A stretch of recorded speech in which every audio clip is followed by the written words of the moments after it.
qu'on peut commencer parce qu'on a déjà un peu de retard et qu'on a beaucoup, beaucoup de choses à vous raconter avec Nicolas au sujet d'Arcane. Arcane dont je rappelle, parce qu'à chaque fois, je trouve ça très drôle, la définition de cet acronyme, donc Arcane, définition donnée par le dictionnaire, préparation mystérieuse réservée aux adeptes. Bienvenue dans notre secte, donc.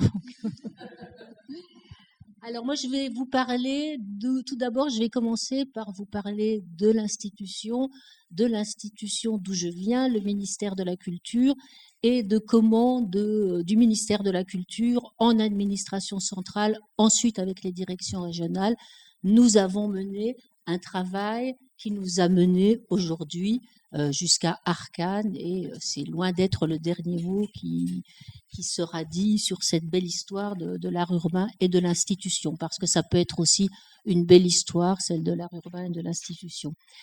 Vous dire que j'origine un peu tout, mais sûrement aussi parce que c'est l'année où j'entre au ministère de la Culture, 1981.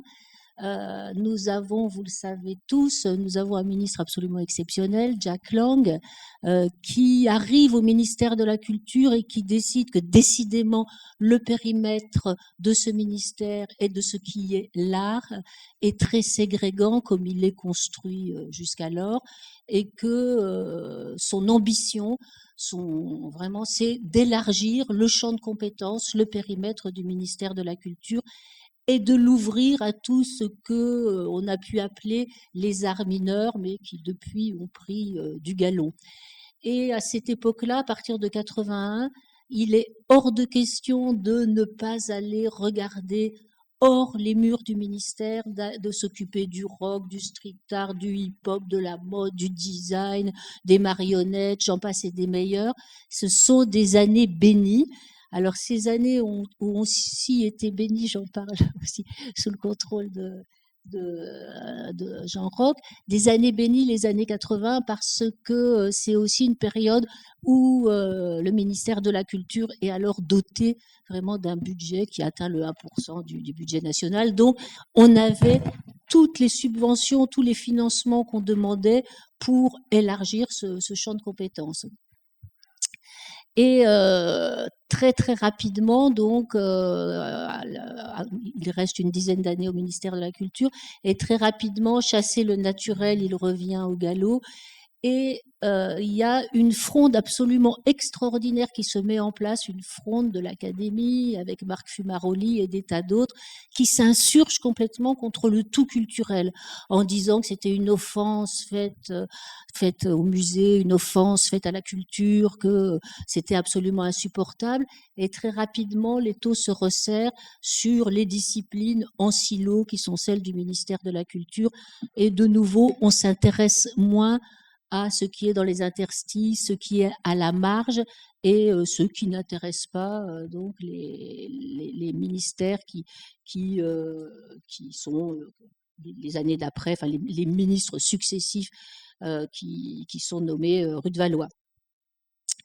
Et à partir de ce moment-là, moi, je n'ai de cesse de réaliser, mais parce que Bourdieu nous avait envahis tous, je n'ai de cesse de penser que ce non-intérêt qu'il y a au ministère de la Culture et dans les institutions en général, il ne s'origine pas dans une critique esthétique, une critique scientifique, il s'origine vraiment dans une relégation sociale. Il y a quelque chose vraiment du mépris de classe, ce qui est ailleurs, ce qui est en périphérie, les quartiers, comme on dit à l'époque, ne sont pas dignes d'être, enfin, la production des quartiers n'est pas digne de nos cimaises, n'est pas digne de nos subventions, n'est pas digne de notre regard. Je veux revenir sur ce qu'on disait tout à l'heure à propos du ministère de la Culture. Ce n'est pas qu'une administration, ce n'est pas que des technocrates dont je faisais partie, le ministère de la Culture, mais c'est aussi tout un corps scientifique les conservateurs du patrimoine, les inspecteurs de la création, les lieux d'acquisition, etc. Il y a tout un corps scientifique dont le travail, justement, dont la mission, c'est l'article 1 de Malraux, du ministère de la Culture, qui doivent donner à voir à tous les citoyens de la même manière les richesses de la création contemporaine, de la création aussi, pas contemporaine, mais de la création contemporaine aussi. Et donc, c'est vraiment une relégation sociale que celle-là, me semble-t-il. Et c'est vraiment Bourdieu, la violence symbolique de la culture des dominants qui s'impose tellement aux agents dominés que moi, je peux témoigner qu'effectivement, elle s'impose, qu'ils ne se sentent pas légitimes puisqu'ils n'ont pas été reconnus par les instances légitimantes, que par exemple, moi, j'ai travaillé pendant des années, des décennies avec l'art contemporain. Les artistes de l'art contemporain venaient même de manière excessive voir le ministère parce que c'était un guichet, parce qu'ils pouvaient obtenir plein de trucs, parce que machin, alors que je n'ai pas vu jusqu'à ce que je rencontre en 2015, je rencontre donc toutes les personnes qui sont ici et qui sont autour de la fondation et les artistes. Je n'avais pas vu, j'étais chef de département de la création artistique, je n'avais pas vu l'ombre d'un artiste d'art urbain venir au ministère de la Culture. Donc, le mur entre eux et nous, entre l'institution et les artistes, mais on en a parlé ce matin, on a déjà bien évoqué ce problème ce matin, c'est qu'à la fois les artistes ne venaient pas, donc on les connaissait pas, les artistes ne répondaient pas aux appels d'offres, donc on connaissait pas leur dossier, et réciproquement, on n'avait pas très envie d'y aller. L'envie d'y aller, elle arrive vraiment très fort en 2015. 2015, c'est les attentats et la ministre de l'époque, Fleur Pellerin, s'étonne que il y a aussi eu 2005 avant, il y a 2015, s'étonne qu'on ait si peu d'attention faite à ce qui se passe à l'extérieur, hors les murs, hors Paris, et que quand même il s'agit de manière urgente de réparer une politique culturelle qui ne s'adresse que à l'art contemporain, je parle là de la création contemporaine. Et donc là, je suis chargée à ce moment-là de mettre en place un plan d'accompagnement de l'art urbain que je vais appeler Oxymore 2015. Donc je vais appeler Oxymore parce que c'est une injonction, c'est une double injonction et qui se heurte de faire se rapprocher des cohortes, celle de l'administration et celle des artistes de l'art urbain, qui s'ignorent, si on veut rester neutre, qui s'ignorent. Et la première chose donc qu'on met en place, c'est une grande exposition d'intervention d'artistes sur les vitrines du ministère de la Culture. Il y avait Zloty, il y avait Jean Faucheur, et une quinzaine d'artistes comme ça, qui n'entrent pas au ministère de la Culture, mais qui s'installent sur les vitrines du ministère de la Culture. On n'est pas encore dedans, mais quand même, on va montrer des artistes au travail, ce qu'on voit pas beaucoup là, tout près de nos bureaux. Et donc cette exposition, elle est un moment important pour tout d'un coup la familiarisation qu'on peut avoir avec cette partie de l'art contemporain qui n'a pas été non seulement regardée, qui n'a pas été écoutée, mais qui n'est pas entrée dans l'histoire de l'art. Et donc tout d'un coup, notre préoccupation, c'est de s'intéresser à comment on peut faire pour que l'écriture, la belle histoire, la belle narration de l'histoire de l'art, comment elle a pu se passer de ces 60 années, de vitalité artistique. Alors, Vandal, Vendu, enfin bon, là c'est même pas à ce moment-là, ce n'est pas le sujet. C'est comment on a pu ne pas les voir, alors qu'il y a des persistances rétiniennes partout. Comment on a pu ne pas les voir, comment on a pu ne pas les regarder. À ce moment-là, justement, dans une idée de formation, on lance des grandes campagnes de commande publique, aussi avec l'aide des DRAC, pour essayer de repérer aussi qu'est-ce que ça recouvre l'art public sur le territoire? C'est une question qu'on se pose toujours. Quelle équidistance il peut y avoir sur le territoire de la présence des artistes, de lieux, etc. Et donc, ces deux grandes campagnes de commande publique, on est un peu hors les marchés publics, mais on la flèche sur les artistes de l'art urbain et ça marche plutôt bien. Ça marche plutôt bien. Comme vous tous, on n'a pas arrêté d'en parler, comme vous tous, on constate qu'effectivement, c'est pas facile de répondre à un appel à projet dans les règles des marchés publics, mais ça se fait et on considère qu'on fait là une formation professionnelle pour les artistes. On fait aussi, là, c'est ça, on fait aussi un grand colloque, vraiment, ça c'est un moment important, un grand colloque international avec l'université, avec les juristes, avec les artistes, avec le ministère. On fait ces rencontres qui sont un moment important aussi dans... ça n'a pas été facile tout le temps, mais bon, ce colloque, mais on l'a fait, on s'est connus, on s'est reconnus et on a su qu'on allait continuer de travailler ensemble. Ensuite, on fait aussi un travail avec l'Académie française justement sur le vocabulaire, comment on fait pour, puisqu'on a on a une injonction d'écrire en français dans les lettres administratives, alors comment on fait, machin. Et donc, c'est tout un travail fait sur le, comment ça se parle l'art urbain. Et ça aussi, c'est absolument passionnant. Et puis on fait, bah alors pour le coup, je ne sais plus pourquoi ce matin on en parlait, mais on fait beaucoup de formations. On fait beaucoup de formations parce qu'on considère que, c'est pour ça que moi j'étais très intéressée par Monsieur l'abbé ce matin, que il faut aussi nous former, nous, à l'art urbain, on a besoin d'être informés, et donc on fait des formations avec les agents du ministère, on fait des formations avec l'Institut national du patrimoine pour les conservateurs du patrimoine, avec l'INHA pour l'histoire de l'art, etc., etc. Et c'est vraiment un moment important qui s'étage sur plusieurs années. Il s'arrête un peu précipitamment en 2018 à la suite de l'exposition qu'on a organisée avec Jean Faucheur et Caroline Séguier, toujours autour du ministère de la Culture, mais cette fois on envahit la rue de Valois, on envahit tout. Et bon, ça c'est une autre histoire. On se rend compte qu'on a besoin de deux outils pour mener à bien cette politique culturelle. On a besoin, et moi c'est moi et Jean, il est vraiment là pour en témoigner, c'est moi qui n'arrête pas de râler pendant tout le temps, on a travaillé ensemble en disant je n'ai qu'un interlocuteur, je travaille toujours avec les mêmes personnes, parce que machin, on a besoin au ministère de la Culture en centrale d'un interlocuteur représentatif, même si on peut s'interroger sur ce qu'est une représentation, mais on a besoin d'un interlocuteur qui soit représentatif de la diversité. Et c'est là où on met en place la fédération. La fédération, c'est aussi un moyen de mettre un pied dans la porte. Et c'est aussi l'occasion, là je vois dans le fil d'actualité de la fédération, étant une fédération de niveau national, elle est invitée à toutes les grandes rencontres de toutes les structures, de tous les acteurs de l'art contemporain, de l'art urbain, voilà, des institutions culturelles. Donc ça, c'est important. C'est important.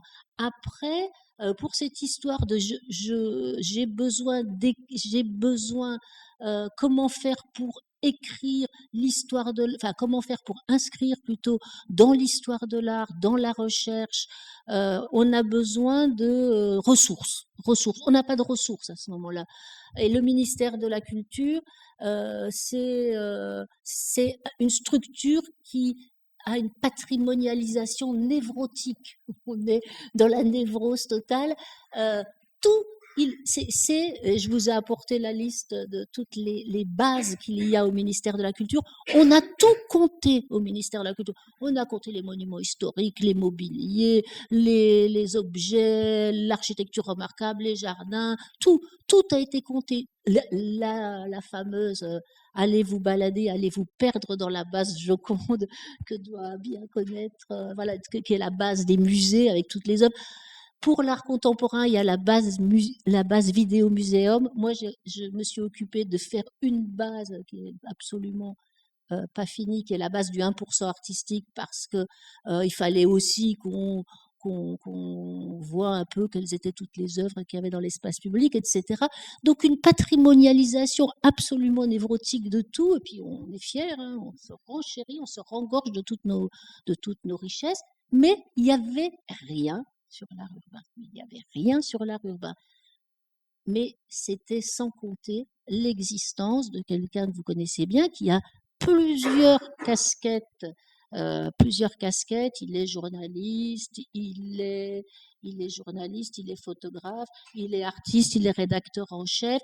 Et non, c'est quand même à partir de toi, mais il est affecté, tu n'es pas tout seul là non plus, d'un trouble obsessionnel compulsif, un TOC, de tout archivé, tout. Alors le numérique, les objets, tout. Enfin voilà. Donc c'est quelqu'un qui constitue depuis des années. Parce que je me demandais depuis combien de temps depuis une trentaine d'années. Donc quand même, on est arrivé à une masse critique très importante qui, depuis des années, mène ce travail de fourmi de récupérer, de solliciter les artistes pour que soit déposée cette mémoire de l'art urbain.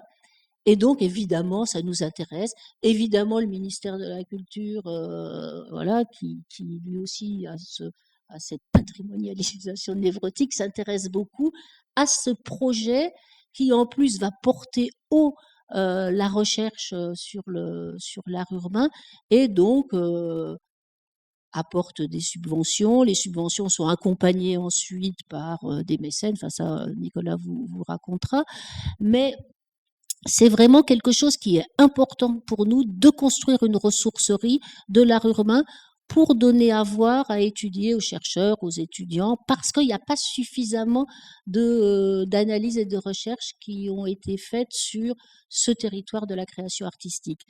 Et donc voilà, Arcane est né. Enfin, ensemble, nous avons fait Arcane. Donc ça, c'est vraiment quelque chose qui marque c'est une belle histoire de politique culturelle parce que on arrive, on a ce qui était mon ambition et ce que je disais un peu ce matin, c'était que l'art urbain et les artistes de l'art urbain, c'était des artistes comme les autres. Point barre. Il n'y a pas d'autre sujet. Les artistes contemporains sont des artistes qui créent dans la contemporanéité. Et c'est le cas. Donc, toutes les aides, toutes les subventions, la boîte à outils du ministère de la Culture, tous les corps scientifiques et administratifs doivent aussi être attentifs à cette partie de la création artistique. Voilà. Alors, je vais conclure, je ne sais pas où j'en suis. Je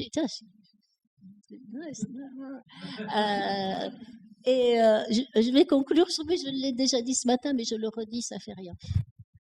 Parce que j'ai eu quand même, j'ai été pleine de plaisir, de joie pendant Oxymore parce que il y avait des trucs qui marchaient bien. Voilà. Alors il y avait des trucs qui marchaient pas du tout vraiment parce que c'est pas si facile. Hein. C'était les gna gna gna.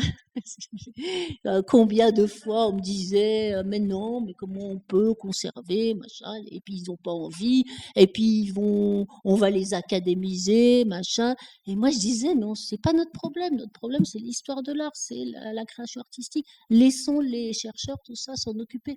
Nous, on doit s'en occuper.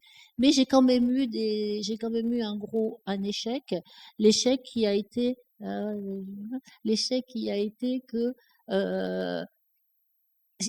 quand on a fait l'étude en 2018 sur l'état des lieux, on s'était rendu compte qu'il n'y avait rien dans les collections publiques n'avaient pas engrangé de l'art urbain. Eh bien, et au CNAP, je me souviens en plein, je ne sais pas si vous vous souvenez, mais au moment où au CNAP on était en plein d'art plastique, Oxymore était en pleine visibilité. On présente 3 artistes, ils sont retoqués tous les 3. 3 artistes qui sont retoqués tous les 3, c'est un rejet social. C'est pas un rejet esthétique, parce qu'en plus on les avait bien choisis. Rejeter 3, c'est un acte politique. Donc là, j'ai commencé et et ça n'a pas changé. Ça n'a pas changé parce que si je regarde donc la base vidéo muséum, qui est la base que vous pouvez consulter, qui est la base de tout ce qu'il y a comme art contemporain en France, dans les institutions publiques ou privées d'ailleurs, parce qu'il y a des institutions privées qui sont là, il y a très très peu, voire pas du tout, à part un peu Jean Faucheur, beaucoup Ernest Pinault-Ernest, mais vraiment rien. Et ça, pour moi, c'est voilà, c'est parce qu'il faut aussi qu'on voilà, il y a encore quelques Everest à conquérir en tongs par la face nord, ça en fait partie. Voilà. Et je passe la parole à Nicolas.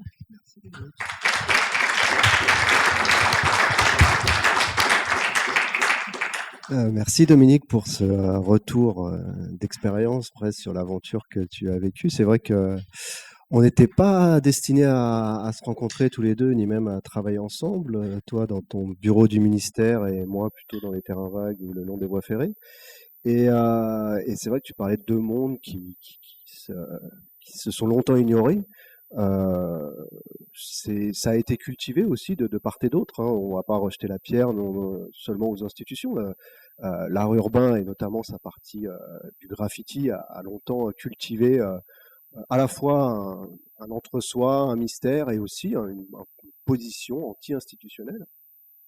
Et donc, c'est vrai qu'avec tout le travail qu'a amorcé Jean et toute l'équipe de la fédération, avec cette fédération, il y a toujours on parle souvent de grand écart entre l'institutionnel, l'anti-institutionnel. Comment on va arriver à mailler tout ça. Et c'est vrai qu'avec le projet Arcane, on a trouvé un langage commun, en tout cas quelque chose qui fait consensus, c'est la mémoire. La mémoire chez les artistes urbains, c'est quelque chose qui est presque naturel. L'artiste urbain, même s'il a une production qui va être éphémère, il constitue lui-même sa propre mémoire, il documente lui-même ses productions, et donc même si elle reste d'ailleurs en grande partie assez inaccessible, cette mémoire existe. Et donc voilà, c'est tout le travail qu'on a essayé de mener depuis ça fait 2-3 ans qu'on travaille là-dessus et qui a donné naissance au fonds de dotation Arcane, qui va se présenter sous la forme d'une base de données du même type que celle qu'utilisent les institutions, les musées, les centres d'archives pour classer leurs œuvres, leurs archives. Voilà, on a un peu, on a eu à apprendre, voilà, grâce à plein de gens au sein de la fédération et notamment toi, Dominique, à apprendre comment l'institution traitait sa mémoire. Et on a adopté le même outil qu'eux et certaines méthodes. On a été accompagné par quelques conservateurs de la bibliothèque Kandinsky du Centre Pompidou, et on a étudié les normes de description archivistique pour essayer de voir comment on pouvait travailler de manière un peu plus professionnelle, entre guillemets, cette question de mémoire.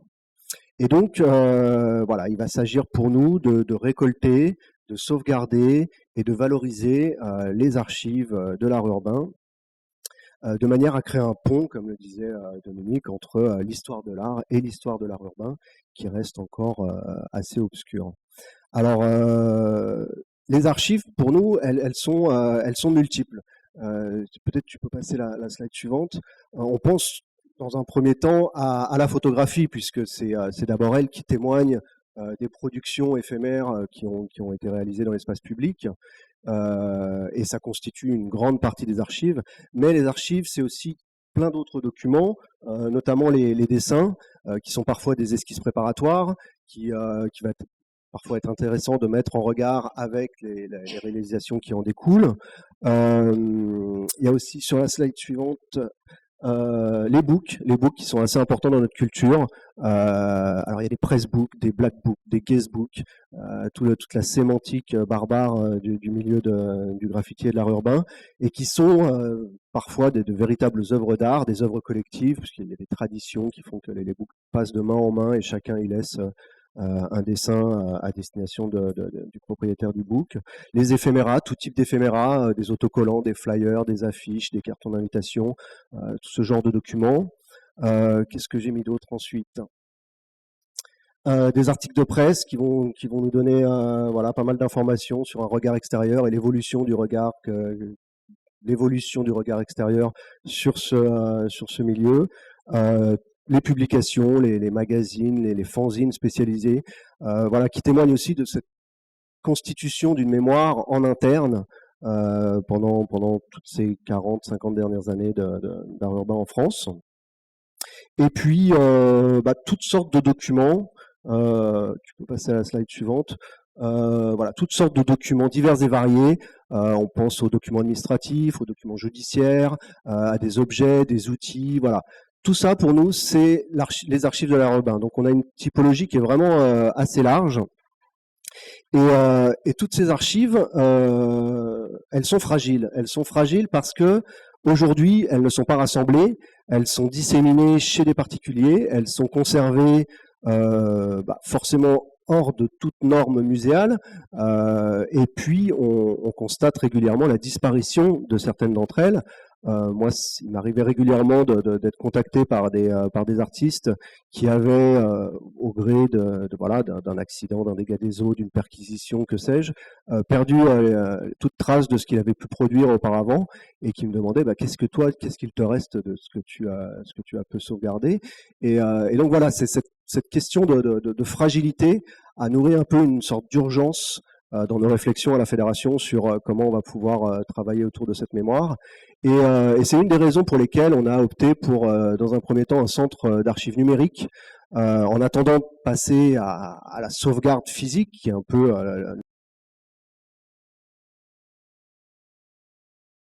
d'ambition, enfin de volonté politique aussi, mais voilà, l'outil numérique nous permet de sauvegarder au moins l'image de tous ces objets, et puis d'en traiter un bien plus grand nombre que si nous devions le faire avec des documents physiques.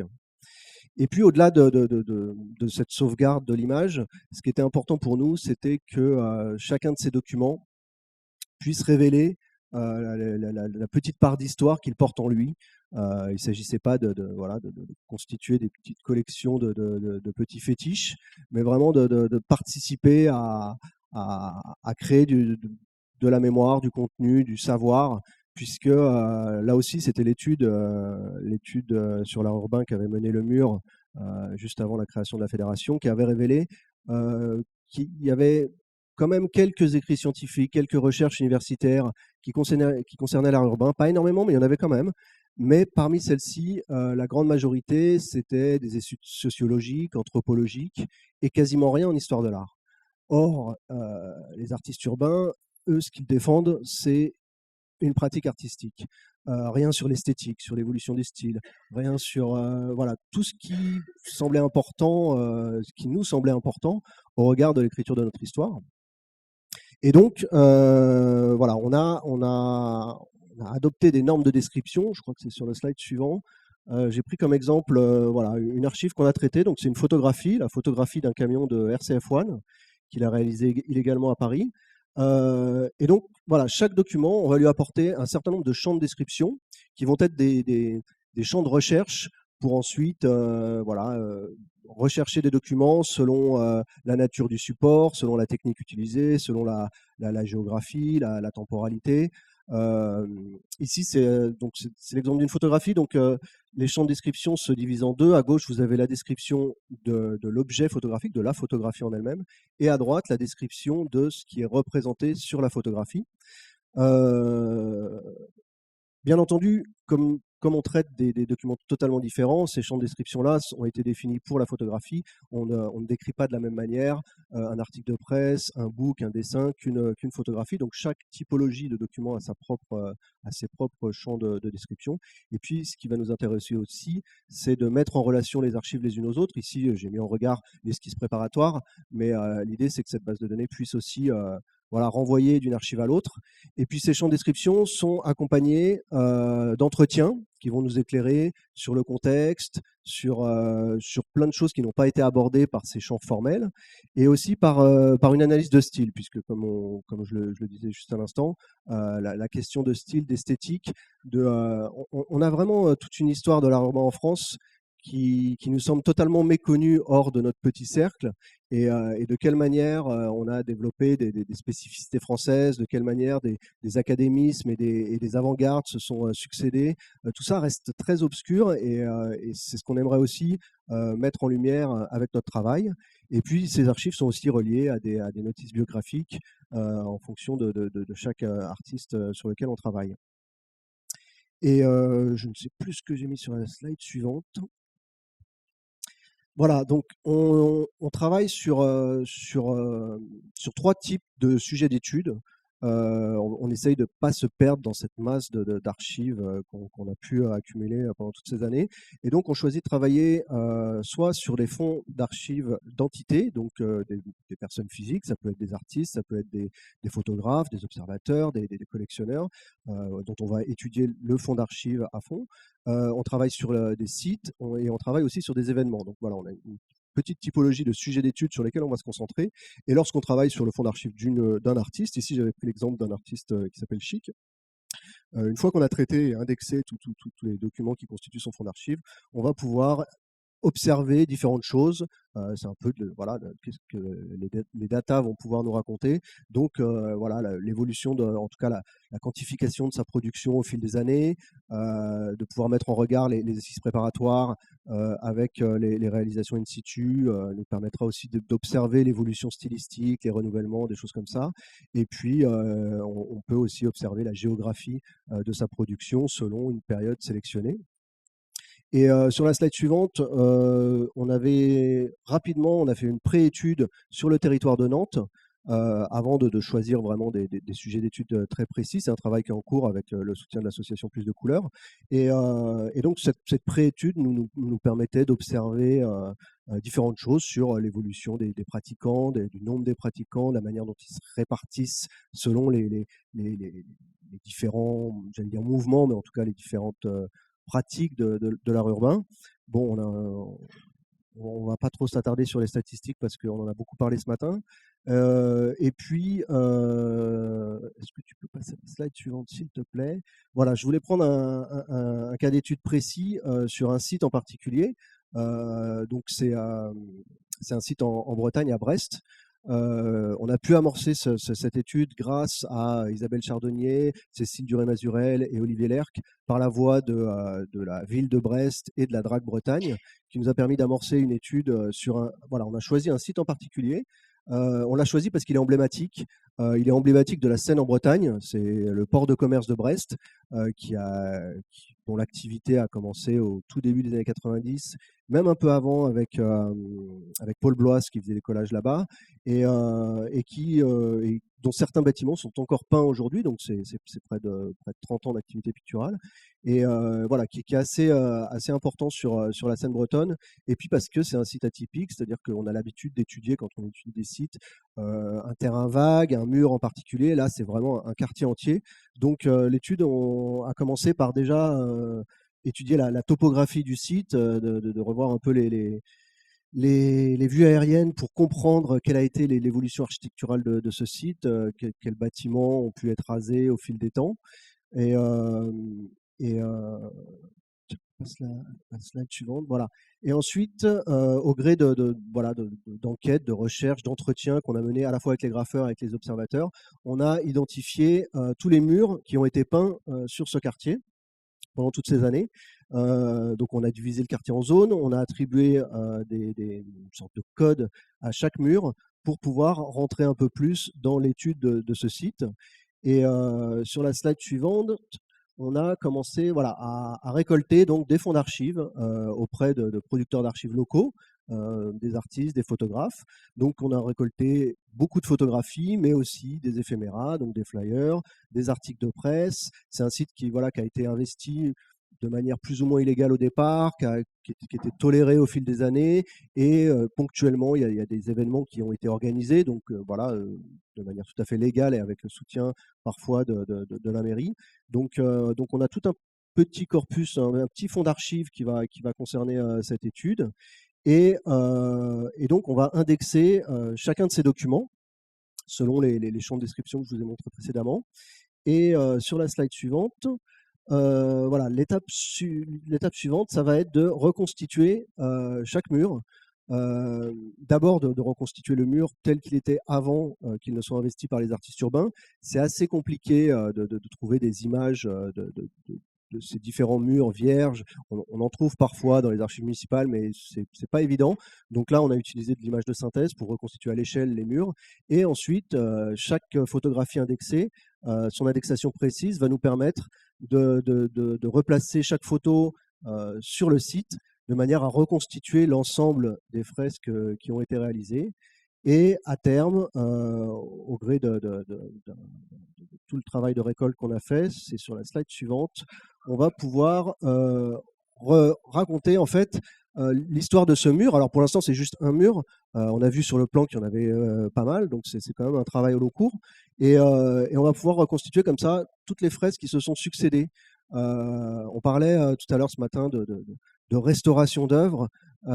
Pour certains, et ça, j'en fais partie, pour moi c'est presque un non-sens la restauration d'œuvres, tant on voit que dans la pratique du graffiti, la pratique de recouvrement fait vraiment partie voilà, de ce milieu, et que sur un mur, bon alors là, on part de 91, on arrive en 2000, mais j'ai uniquement traité 4 fonds d'archives, donc 2 graffeurs et 2 photographes qui m'ont fourni leurs archives.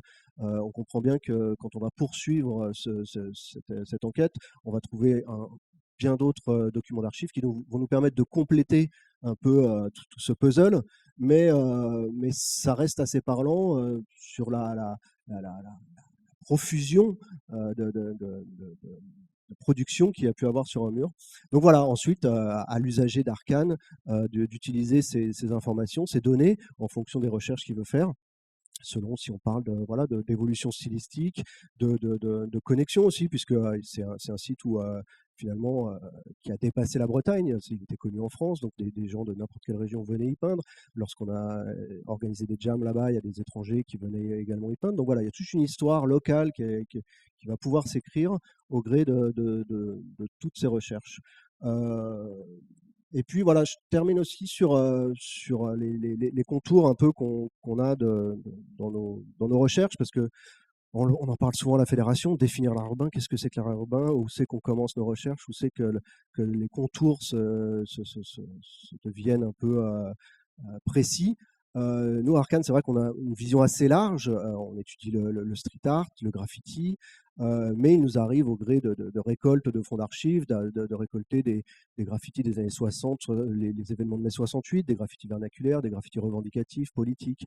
Donc voilà, on ne s'interdit pas certaines porosités avec d'autres pratiques, puisque on se dit que cet outil pourrait avoir cette utilité à la fois de donner des informations et de permettre à certains chercheurs de tisser des ponts entre certaines pratiques.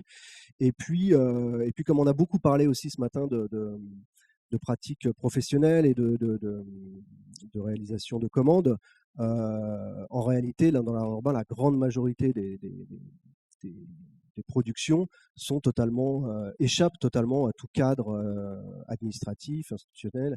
Et donc, voilà, notre travail, on ne fait pas la distinction entre une fresque commandée réalisée à la nacelle et un tag réalisé au marqueur sur un bloc électrique.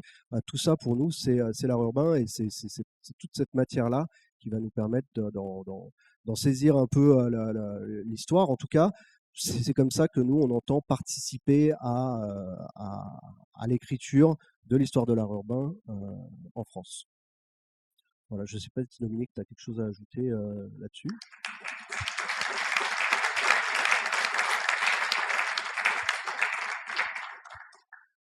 Du coup, vous avez peut-être des questions. Je précise juste deux, trois détails. Vous avez vu qu'on essaye d'être assez précis dans toute la description, etc. Une grande partie du centre Arcane, des membres du centre Arcane sont des graffeurs. On ne travaille pas pour la police. Donc, on est aussi vigilant sur des pratiques illégales, sur des pratiques récentes. Voilà, on fait attention à ça. On est aussi attentif à la propriété intellectuelle. C'est-à-dire que quand on récolte des fonds d'archives, on doit aussi voilà, être attentif à toutes les notions de droit à l'image, etc. Donc voilà, c'est une grosse usine à gaz qu'on est en train de fabriquer, et heureusement qu'on est une équipe justement pour arriver à traiter chaque détail de ce grand puzzle.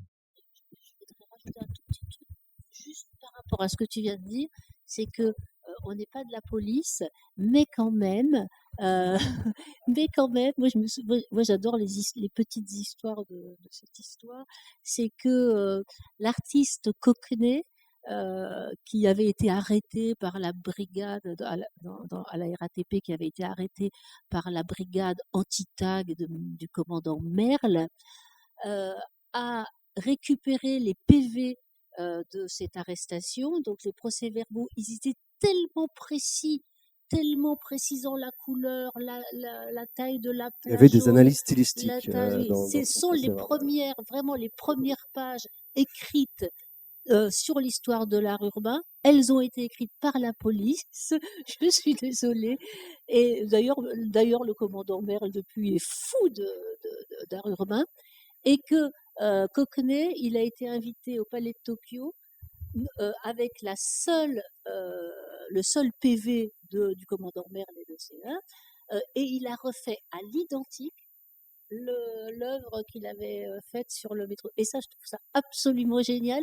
L'idée, je ne sais pas, peut-être toi, Jean-Roch, t'as d'autres histoires comme ça de la police qui aide l'histoire de l'art à s'écrire. Je trouve que pour le coup, c'est assez génial. Il a fait de l'archive une œuvre d'art, en fait. Et en plus, il a Voilà, fait l'archive. l'archive a changé de statut par le regard qu'il a porté dessus. Ouais. Bonjour. Vous l'avez peut-être dit en début de conférence, mais quand est-ce que le fonds sera accessible et est-ce que tout le monde pourra accéder Alors, on au fonds? espère que le site sera ouvert à la fin de l'année 2024. On travaille dur pour ça. Et il sera accessible gratuitement à tous. Simplement, nous, en amont avec les producteurs d'archives et avec les artistes, on définit quelles archives vont être rendues publiques. Certaines archives vont être réservées à la recherche scientifique. Donc, on fonctionne vraiment de la même manière que d'autres centres d'archives qui ont une partie de leurs archives qui sont réservées à la recherche. Et puis, certaines archives ne sont pas destinées à être dévoilées. Donc, à ce moment-là, elles ne sont pas visibles. On les conserve uniquement par souci de sauvegarde. Et puis, comme je le disais, puisque nous ne sommes pas la police, mais nous ne travaillons pas pour la police, il y a certaines archives qu'on se refuse de récolter parce que voilà, c'est des documents sensibles et c'est à leurs auteurs de gérer ces documents. Une question aussi pour complémenter, c'est plutôt si c'est possible aussi, si ça va être possible de faire une contribution tu vois, des archives. Ça reste une subculture. Et du coup, il y a plein de gens qui ont des archives et pas forcément connaissent les projets, on va dire. Et du coup, voilà, c'est super intéressant et je me demande ça. J'avais des chances déjà, je suis pas ici, je suis président. Et j'avais des chances de voir des archives assez vraiment anciennes, des gens qui me disent des histoires. Ah, c'était la première fois qu'on apprend ça. Bah, du coup, c'est super intéressant et j'aimerais savoir comment ça va être le process aussi si les gens ont envie de contribuer avec. Bien entendu, nous, on est à la recherche d'archives, donc toute contribution est bienvenue. Dans un premier temps, comme je le disais, on se prémunit de se noyer sous nos propres archives. C'est pour ça qu'on essaye d'être assez méthodique et de définir des sujets d'études sur lesquels on va travailler. Et donc, à partir du moment où on a un sujet d'étude, là par exemple sur le mur de Brest, bon, on a à cœur d'aller sur le territoire brestois et d'en parler à tous ceux qui sont concernés pour voilà, faire une récolte d'archives.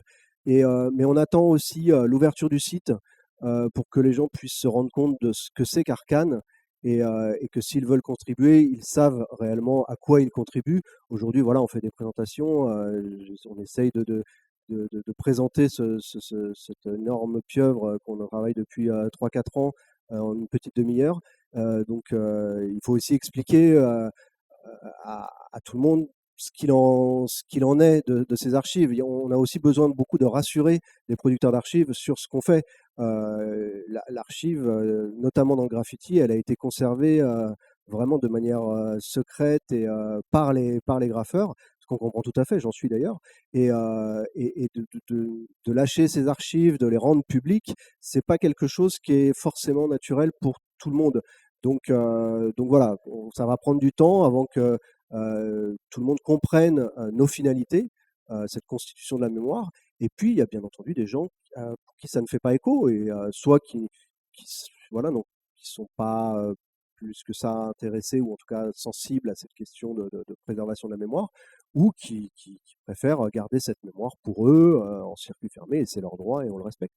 On a tellement de travail à faire que de toute façon, on a de la matière à traiter jusque-là. Déjà, je voulais vous remercier pour ce travail d'archive qui est vraiment titanesque et plus que nécessaire, je pense en tout cas. Moi, je suis un jeune graffeur et j'imaginais pas du tout que quiconque sur Terre, même travailler sur un projet si titanesque que ça d'archives de graffiti, étant donné qu'on met beaucoup en avant son éphémérité. Voilà, parenthèse fermée. Et je voulais savoir, du coup, ce spot-là, vous l'archivez depuis quand, jusqu'à quand? C'est-à-dire, pas quand est-ce que vous avez commencé à l'archiver, mais plutôt à quand remontent les plus vieilles archives que vous avez et est-ce que ça va aller jusqu'en 2023, donc jusqu'à nos jours? Ouais, quand on choisit un sujet d'étude, l'idée c'est quand même de le traiter à fond. C'est pour ça qu'on, voilà, comme je disais, on récolte pas plein d'archives comme ça à l'aveugle. On préfère vraiment choisir des sujets et les traiter vraiment de manière la plus précise et la plus exhaustive possible. Dans le cas du port de commerce de Brest, on a la chance d'avoir avec nous les premières générations qu'on prend là-bas. Donc ça commence en 1991, où les photographies de toute façon révèlent que c'est le premier graphe qui a été fait et qu'autour il y avait pas grand-chose. Quelques graffitis vernaculaires de- qui sont liés aux Dockers ou voilà, des revendications comme ça. Je parlais aussi de Paul Blois, qui est un artiste local qui collait des affiches qui, pour le coup, sont très éphémères, mais qui ont été un peu documentées. Alors, il a travaillé sur une autre partie du port, donc pour l'instant, on n'a pas eu l'occasion de traiter son travail. Mais voilà, on essaye de partir des premières interventions. Donc, pour le coup, celle-là, c'est en 91. Et puis, oui, on veut remonter jusqu'à aujourd'hui, puisque encore aujourd'hui, il y a des productions qui sont faites. Il y a beaucoup moins de bâtiments, beaucoup moins de murs qui sont accessibles. Et puis, la grande époque de ce terrain, elle est passée. Mais néanmoins, il vit encore. Et donc, voilà, on avait travaillé ça. Cette étude, elle a été faite pendant quelques mois, il y a un an ou deux. Et puis là, on la remet en route. Donc, il y a notre chercheuse Paola qui est avec nous, qui va travailler avec nous là-dessus pour continuer cette recherche. Donc, poursuivre cette étude au-delà de 2000. Là, je me suis arrêté en 2000, donc on va poursuivre après. Et puis, traiter aussi les autres murs et continuer à récolter des fonds d'archives. Voilà. Très bien, c'est bon à savoir parce que je vois qu'il reste de la place au-dessus. Et aussi, je voulais savoir, vous parliez du droit à l'image, vous avez réussi à recontacter ou retrouver tous les artistes ou quasiment tous les artistes qui ont participé aux fresques? Alors tous, non, pas pour l'instant. Il y en a qui, ça va être vraiment compliqué de les retrouver. Et puis on pense aussi, quand je parlais de graffiti vernaculaire, il y a aussi certains graffitis qui sont totalement anonymes. Donc on ne pourra pas retrouver tout le monde. On fera notre possible pour retrouver le plus grand nombre. Les premiers concernés, c'est les producteurs d'archives. C'est-à-dire que c'est les photographes qui nous donnent leur fonds d'archives, ils nous donnent l'autorisation de conserver et de diffuser ces fonds d'archives. Et ensuite, chaque graffeur, en effet, a un droit à l'image. Donc, on essaye de les contacter tous un par un. Ça prend du temps. Ça fait partie de cette grosse machine à gaz qu'il faut traiter. Et voilà. Et puis, il y a des gens qu'on mettra du temps à. On a là aussi cette flexibilité de l'outil numérique. C'est-à-dire que si jamais on n'a pas pu contacter tout le monde et que quelqu'un se manifeste en disant bah là c'est moi, bah, on peut toujours discuter avec lui, voire même enlever son archive s'il le souhaite. Voilà, alors nous on avait jusqu'ici l'habitude de faire des publications, des livres. Une fois qu'il est imprimé, on ne veut pas revenir en arrière. Là, on a cette flexibilité qui va nous permettre voilà, de travailler de cette manière-là.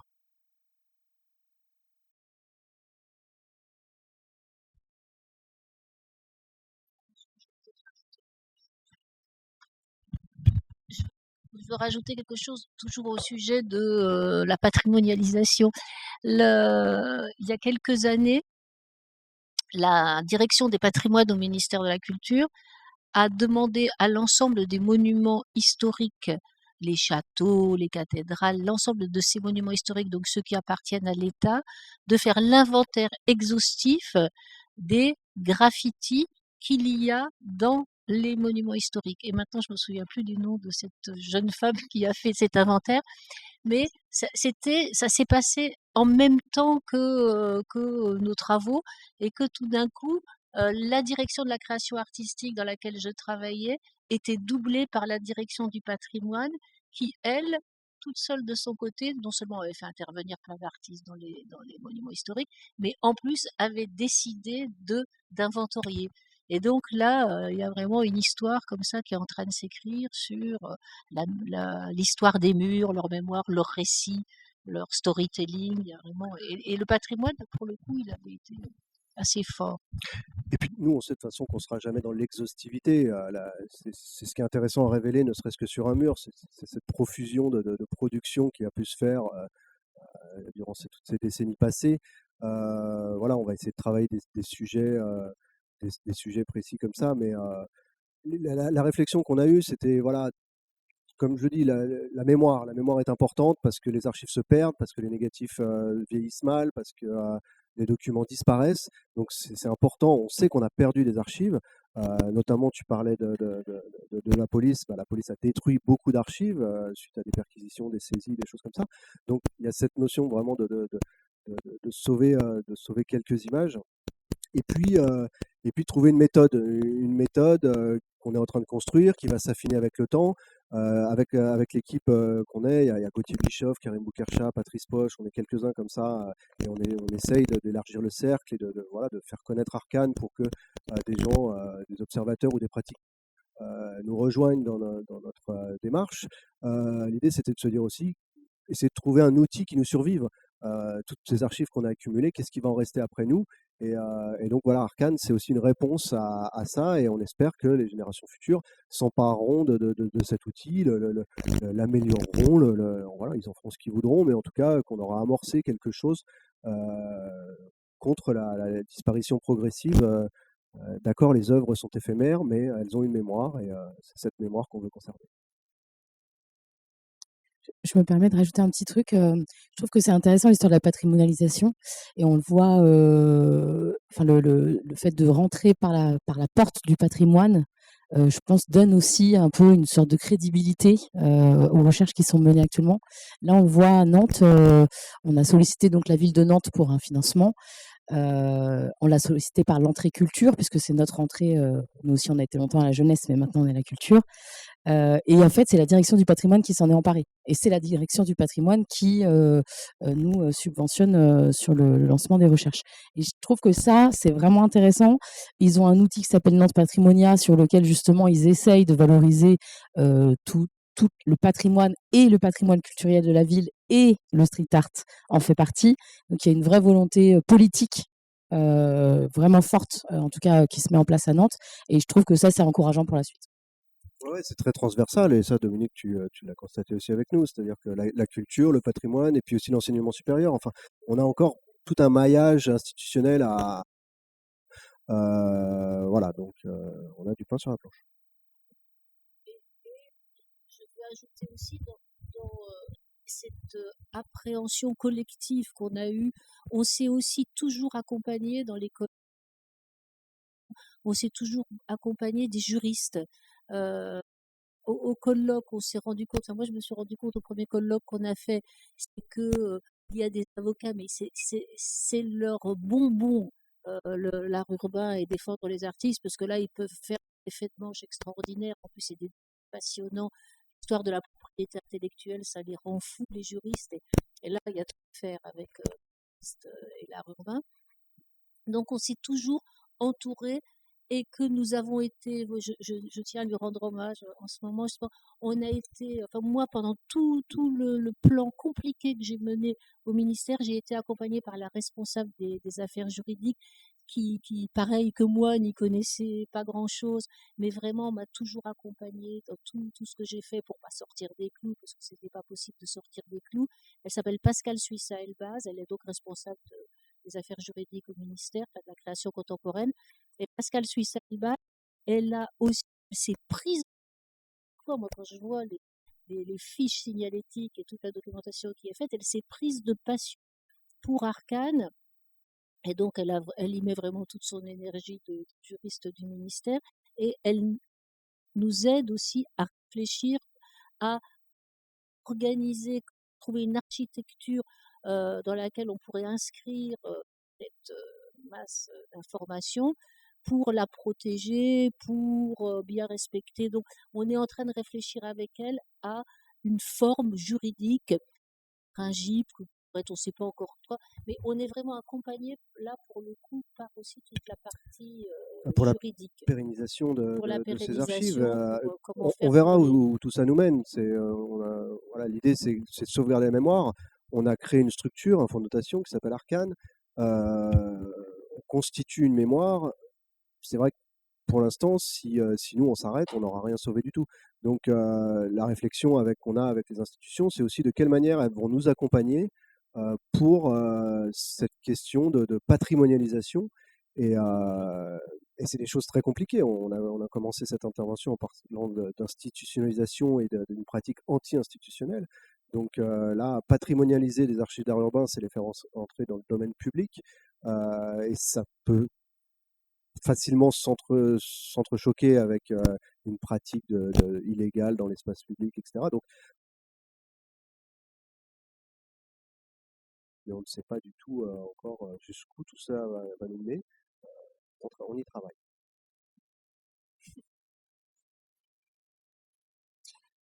Excuse-moi, je voulais revenir sur le, le rapport justement aux archives autour du travail illégal, qui est quand même très constitutif de notre culture, enfin qui est quand même une grosse part de notre culture et qui est à mon sens, vous me direz si je me trompe, mais quand même le fonds d'archives le plus fragile peut-être, parce que souvent sauvegardé dans la cave de l'un, dans le carton de l'autre, récupéré par le Vandal Squad, enfin voilà, ce genre de choses. Vous disiez que vous refusiez d'archiver c'est une certaine voilà, enfin certaines actions, certaines créations dans ce cadre-là, tout en sachant que c'est quand même souvent des actes qui sont très constitutifs de l'histoire du mouvement, quoi. Je pense aux grosses actions illégales qui ont jalonné le mouvement et qui ont marqué toutes les générations de graffeurs depuis bien longtemps, la station Louvre et autres, enfin voilà, ce genre de choses. C'est comment j'entends bien le fait de pas mettre de pas attirer la problématique judiciaire sur tel ou tel artiste, mais on est quand même sur une constituante de cette culture, enfin quelque chose On de va plus. archiver les productions illégales, ça c'est clair et c'est évident et c'est essentiel. Là où je disais on se refuse certaines choses, c'était au regard de la prescription. C'est-à-dire que voilà, il y a certaines actions trop récentes sur lesquelles on reste très vigilant et voilà, et puis il y a des artistes qui sont hyper actifs aujourd'hui. On va pas aller leur parler des archives, etc. Ils sont dans l'action, ils sont dans le faire, ils ont des problématiques à gérer. Et voilà, mais si on remonte à 10 ans, à 20 ans, à 30 ans, on est tranquille sur toute forme de prescription. Donc là, bien entendu que c'est des choses qu'on va traiter. Après, on est super vigilant sur ne serait-ce que des petites informations. Quand je traite le fonds d'archives d'un graffeur qui peignait il y a 20 ou 30 ans et qui a complètement arrêté de peindre, bon, bah, il me fournit plein d'informations. Et à un moment, je lui dis, ouais, mais là, tu me parles d'un mec qui est encore actif, lui. Donc, si nous, on est en train de parler de lui et de commencer à dire qu'il a fait partie de telle équipe, qu'il connaît un tel et connaît un tel, c'est des informations, quoi. Voilà, c'est là-dessus qu'on a une vigilance aussi et qui n'est pas évidente, mais c'est des réflexes de graffeur finalement. Donc, voilà, on se dit toujours, voilà, notre base de données est publique. Un enquêteur, il peut la consulter. Donc, on a suffisamment d'informations à donner qui vont nourrir une réflexion, un savoir, des recherches, des choses comme ça, sans avoir à rentrer dans des détails qui pourraient nuire à des pratiquants. Ok.